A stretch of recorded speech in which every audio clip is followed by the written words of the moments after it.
जय हिंद। चलिए इस वीडियो में हम बिहार पुलिस के लिए फाइनल कटअप हम जानने वाले हैं। मेरिट लिस्ट का कटअप जानने वाले हैं 11,880 सीट के लिए। और ये नया वीडियो है, न्यू वीडियो है, बिल्कुल फ्रेश वीडियो है, इसलिए सभी लोग इसको अंत तक जरूर देखें। और इसमें हम बहुत कुछ जानने वाले हैं कि मेरिट में देरी का मुख्य कारण क्या है और कब तक आपकी मेरिट आ सकती है, और भी बहुत सवाल को हम जानने वाले हैं, तो वीडियो के अंत तक बने रहिएगा। ठीक है, चलिए हम सबसे पहला सवाल हम लेते हैं।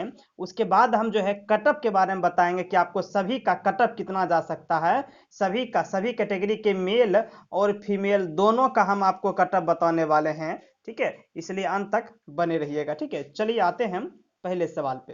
पहला सवाल है, मेरिट में देरी का मुख्य कारण क्या है।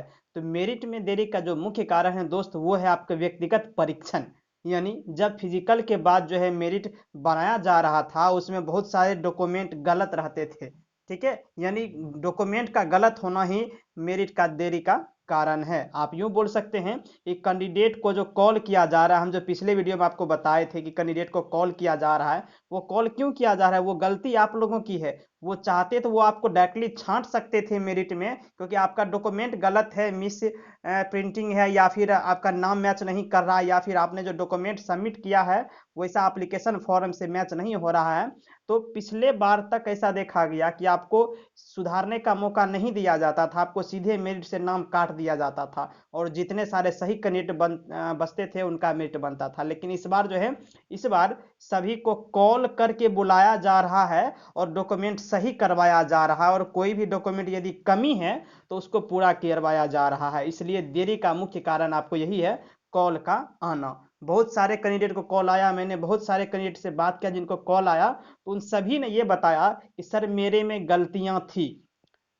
जब मैंने बात किया, मैंने लगभग 6-7 कैंडिडेट से बात किया जिनके पास कॉल आया था, उन्होंने बताया कि सर मेरे नाम में जो है, मेरे नेम में जो हमने कुमार दिया हुआ था, वो फॉर्म भरने वक्त जो है ये गलत लिखा गया था कुमार, इसलिए हमें बुलाया गया था। फिर से एफिडेविट बना करके हम दिए, कोर्ट से बताया गया कि गांधी मैदान के पास कोर्ट है, वहां से जाइए, वहां से एफिडेविट बनवा के लाइए और सबमिट कीजिए आज शाम तक में। तो वही हम किए। तो लगभग सारे लड़के इसी तरह का बात बोले कि सर मेरे में ये गलत था, मेरे में निवास गलत था, मेरे में आधार कार्ड में डेट ऑफ बर्थ गलत था। तो कुछ ना कुछ गलती के कारण ही कॉल किया जाता है, ऐसे कॉल नहीं किया जाता है।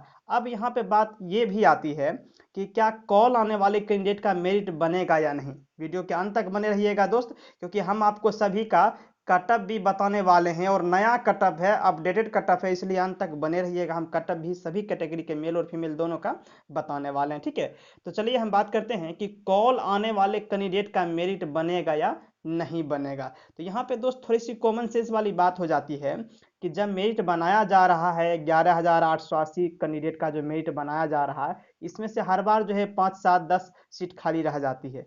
ठीक है, क्योंकि कई बार होता है ना कि फ्रीडम फाइटर का सीट खाली रह गया, या होमगार्ड का सीट खाली रह गया, इस तरह से कुछ खाली रह ही जाता है, 5-7 रहता है, ज़्यादा नहीं रह जाता है। तो इतने कैंडिडेट का तो मेरिट बनाना है। ठीक है, अब कॉमन सेंस वाली बात यह है कि वो मेरिट के अंदर आ रहे हैं, तभी तो उनको कॉल करके बुलाया जा रहा है। बात समझ रहे हैं, ये कॉमन सेंस वाली बात है। या फिर दूसरी तरफ ये भी हो सकता है कि सारे जितने सारे कैंडिडेट, जो लगभग 33,000 कैंडिडेट है जो फिजिकल पास किए हुए हैं, उन सभी को डॉक्यूमेंट पहले मिला करके देखा जाएगा, सारा डॉक्यूमेंट सबको पूरा करा लिया जाएगा, उसके बाद हो सकता है कि फिर से मेरिट तैयार करें। ये भी हो सकता है। तो कुछ कहना अभी मुश्किल है कि क्या कह सकते हैं, दोनों हो सकता है। बात समझ लिए मेरा। हमने आपको दो रीजन बताया। पहला रीजन ये, या तो जिनके पास कॉल आया है उनका मेरिट 100% कन्फर्म है, तो ही उनको बुलाया जा रहा है डॉक्यूमेंट ठीक करने के लिए, क्योंकि उनका नंबर अधिक होगा। या फिर ये हो सकता है कि सीएसबीसी जो है, सीएसबीसी, वो जितने सारे कैंडिडेट पीईटी क्वालिफाई किए हुए हैं, सभी को बुला करके पहले डॉक्यूमेंट ठीक करवा लिया जा रहा है, उसके बाद जो है मेरिट बनाया जाएगा। क्योंकि हो सकता है कई का डॉक्यूमेंट सही हो और कई ने गलती से गलत ही कर दिया हो, या उनके पास डॉक्यूमेंट ही नहीं हो, तो उनका मेरिट तो नहीं बनेगा। इसलिए दोनों रीजन ये हो सकती है। ठीक है, अब चलते हैं दोस्त। अब हम फटाफट जो है आपको कटअप पहले बताते हैं, उसके बाद हम और कुछ मेरिट पे बात करने वाले हैं। ठीक है, तो कटअप के बारे में हम बात कर लेते हैं। फाइनल कटअप है ये। पहले मेल और मेल का बताते हैं, जनरल का। जनरल के मेल का दोस्त, मेरे अनुसार से ये 76 जाएगा। ये अपडेटेड कटअप है, मैं जो भी बता रहा हूँ ये अपडेटेड है, इसलिए अंत तक बने रहिएगा। तो जनरल के मेल का जो 76 जाएगा। 76 कैसे, तो 30 + 25 + 17 यानी 30 + 25 + 17 आप किसी भी तरह से 76 यदि ला रहे हैं कम से कम तो आपका मेरिट बनने का चांस है। और फीमेल के बारे में बात करें तो फीमेल जो है जनरल की फीमेल वो उनका 72 लाना होगा तभी उनका मेरिट बन पाएगा। ठीक है, ये देख लिए। और जितने सारे भी कैटेगरी है सभी में रनिंग का 30 से ज़्यादा नहीं जाएगा, इतना जान लीजिए। रनिंग में 30 ही रहने वाला है कटअप, क्योंकि कटअप का मतलब हमने आपको क्या बताया कि नीचे वाला जो होता है, ऊपर मान लीजिए कोई 100 नंबर ला रहा है और नीचे यदि उनके कैटेगरी में जितना सीट है उनमें 72 तक आ रहा है तो ये 72 ही कटअप हो जाएगा। बात समझ रहे हैं, 100 कटअप नहीं होता है। कटअप हमेशा नीचे वाला कहा जाता है। तो हमने क्या बताया आपको कि जनरल के मेल का जो है 76 जाने वाला है और फीमेल का जो है 72 जाने वाला है। चलिए अब बात कर लेते हैं EWS का। तो EWS के मेल का दोस्त 68 रहने वाला है और फीमेल का जो है वो 64 ही रहने वाला है। ठीक है, उसके बाद हम बात कर लेते हैं दोस्त किसका, तो BC का। BC के बारे में हम बात कर लेते हैं। तो इनका हो जाएगा 72। BC के मेल का जो है 72 कटअप रहने वाला है और BC फीमेल का जो है वो 68 रहने वाला है। ठीक है, अब आप ये सोच रहे हैं कि EWS का कटअप जो है BC से कम कैसे है, तो दोस्त कम रहती है क्योंकि EWS को जो है जनरल से ही काट के बनाया गया है और उनमें जो है उनमें कैंडिडेट जो है कम है, नंबर ऑफ कैंडिडेट की संख्या काफ़ी कम है। ठीक है, तो फीमेल हो गया 68। फिर बात कर लेते हैं EBC कैंडिडेट का।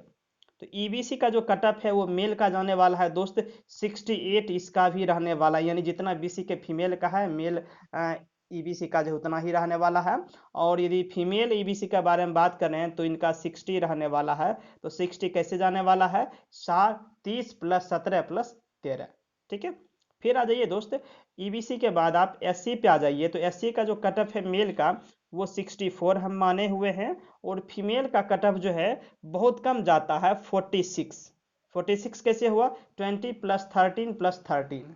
ठीक है, ये हो गया 46 और ये 64 कैसे हो गया, 64 हुआ 30 + 17 + 17। ठीक है, फिर ST के बारे में हम बात कर लेते हैं। तो ST के मेल का दोस्त SC के मेल से ज़्यादा जाता है, वो 72 जाने वाला है और फीमेल का जो है बहुत कम, सबसे कम 42 जाने वाला है। तो इस तरह से ये थी फाइनल कटअप। ठीक है, और उम्मीद है कि इतना ही रहने वाली है, लगभग ये इतना ही जाएगा, इससे ज़्यादा जाने का चांस बिल्कुल भी नहीं है। अब लास्ट सवाल हम बात कर लेते हैं कि मेरिट कब तक आ सकती है। तो दोस्त जैसा कि हमने आपको पिछले वीडियो में बताया था, तो बहुत सारे कैंडिडेट ने कमेंट किया था कि सर 10 अप्रैल को जो है बुलाया गया है हमें, तो जब भी आपकी मेरिट आएगी तो वो 10 अप्रैल के बाद ही आएगी, या फिर हो सकता है कि 10 अप्रैल के बाद भी कैंडिडेट को बुलाया जाए परीक्षण के लिए। ठीक है, तो जब तक कैंडिडेट ये श्योर नहीं बता देते हमें कि उन्हें कितना तारीख तक बुलाया जा रहा है, तब तक आप मेरिट के बारे में कंफर्म कुछ भी नहीं कह सकते हैं। हाँ, लेकिन इतना जरूर कह सकते हैं कि जिस डेट तक लास्ट डेट जो बुलाया जा रहा है वेरीफाई के लिए, ठीक है, उसके 4 दिन बाद आपकी मेरिट आने वाली है। तो लगभग आप ये मान लीजिए इस महीने के हाफ यानी इस महीने के 15 तारीख तक उम्मीद है कि मेरिट आ जाए। ठीक है, तो मिलते हैं नेक्स्ट वीडियो में। और चैनल को सब्सक्राइब नहीं किए हैं दोस्तों, चैनल को सब्सक्राइब करके बेल आइकन जरूर प्रेस कर दीजिए। ठीक है, मिलते हैं नेक्स्ट वीडियो में। Thank you.